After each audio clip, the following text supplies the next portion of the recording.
조갑제 TV 시청자 여러분 안녕하십니까. 2025년 1월 1일 오후 5시 30분입니다. 요사이 저는 참 바쁩니다. 계엄 사태 취재도 하고 비행기 사고 취재도 합니다.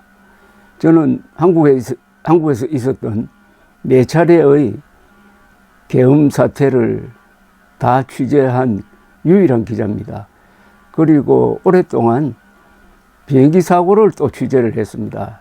1983년 9월 1일에 있었던 소련 요격기의 대한항공 007 전복기 격추 사건, 이 격추 사건으로 269명이 돌아가셨습니다. 그 사건부터 취재를 하면서 이 비행기의 내부 구조라든지 조종사의 실수 등등을 정밀하게 들여다볼 기회가 있었습니다. 또 제가 공군에서 요격 관제병으로 일을 했으므로 비교적 그 사안에 대해서 기초적인 지식은 갖고 있습니다.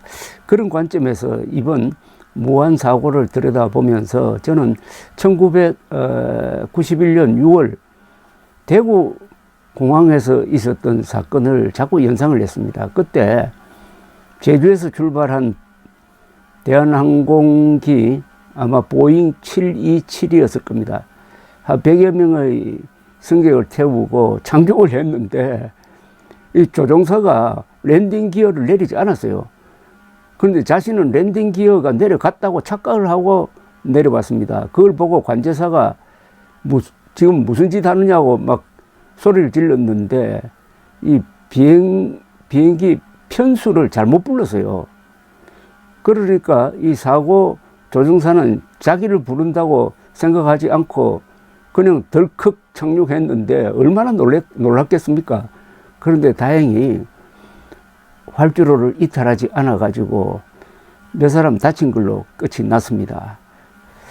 그런 관점에서 이번 무한 사고를 보면서 자꾸 랜딩 기어가 안 내려왔다. 그게 엔진으로 쇳대가 들어가서 생긴 고장 때문이다라고 하는데 저는 처음부터 이렇게 의문을 가지고 있었습니다.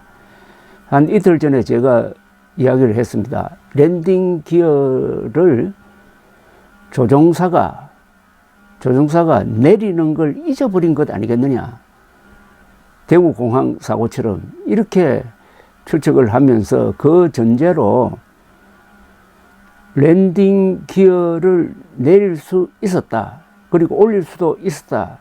라고 저는 생각을 했습니다. 왜 그런 생각을 했느냐 하면은 이 비행기가 최초로 착륙 허가를 받아가지고 접근할 때는 랜딩 기어를 내리고 있어야 됩니다. 그러니까 착륙 허가를 내준 겁니다. 그러니까 그때는 아무 문제가 없었어요. 그런데 착륙 허가를 받고 접근하다가 아마 비상 상황이 발생한 것 같습니다. 그때 쇳대와 부딪힌 것 같아요. 자, 그때의 고도가 한 200m, 300m 밖에 되지 않았을 것입니다. 한 1분만 있으면 착륙하게 돼 있어요. 그때 기장이 실수를 한 것으로 보입니다. 저는. 왜냐하면 그때 쇳대와 충돌하더라도 그 어프로치 각도로 활주로에 내렸어야 합니다. 그런데 내리지 않고 복행을 했습니다. 고라운드를 했습니다. 다시 하늘로 올랐습니다. 치켜 올랐습니다. 그 순간에 그걸 그리고 사진도 최근에 나왔습니다. 본 정은자가 위를 쳐다보니까 랜딩 기어가 내려와 있더라. 그런데 그 사진도 나왔어요. 하는 정은이 있었습니다. 그 정은을 처음에는 대수롭지 않게 생각했는데 저는 그 정원을 상당히 중시했습니다. 그런데 사진을 통해서 과연 랜딩 기어가 내려와 있었던 것입니다.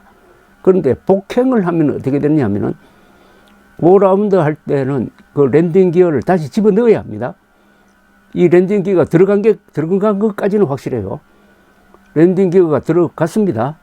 그 다음에 이 복행해서 내리는 그 방식이 아주 특이했습니다. 복행을 하면은 다시 원위치로 가서 원래대로 다시 착륙해야 됩니다. 그러지 않고 이 비행기는 유턴을 해왔습니다. 유턴. 아주 짧게 유턴을 하고 활주로를 반대 방향으로 잡아가지고 착륙을 하는 것이었습니다. 이런 방식은 매우 드뭅니다. 근데 이런 경우는 보통 관제사가 허가를 하지 않는데 관제사와 조종사가 합의를 했다고 그래요. 무슨 일이 있었느냐? 그게 이제 초점입니다. 아니, 무슨 일이 있었기에 그 비행기 조종실 안에서 바로 유턴을 해가지고 바로 착륙하는. 근데 이 바로 착륙하다가 보니까 그때 얼마나 급박한 상황이었겠습니까? 그러니까 다시 랜딩 기어를 내려야 되는데 이걸 잊어버린 것 같습니다. 다시 랜딩 기어를 내리지 않고 그냥 동체 착륙을 했는데 조종사는 동체 착륙 하는 순간 아차, 내가 잘못했다라고 생각했을 것 같고, 랜딩 기어를 내리지 않고 착륙하는 모습을 보고 관제사가 과연 경고를 했느냐? 당신 랜딩 기어 내리지 않고 착륙했다. 그러니까 경고를 했느냐 안 했느냐? 안 했다면 관제사의 잘못입니다.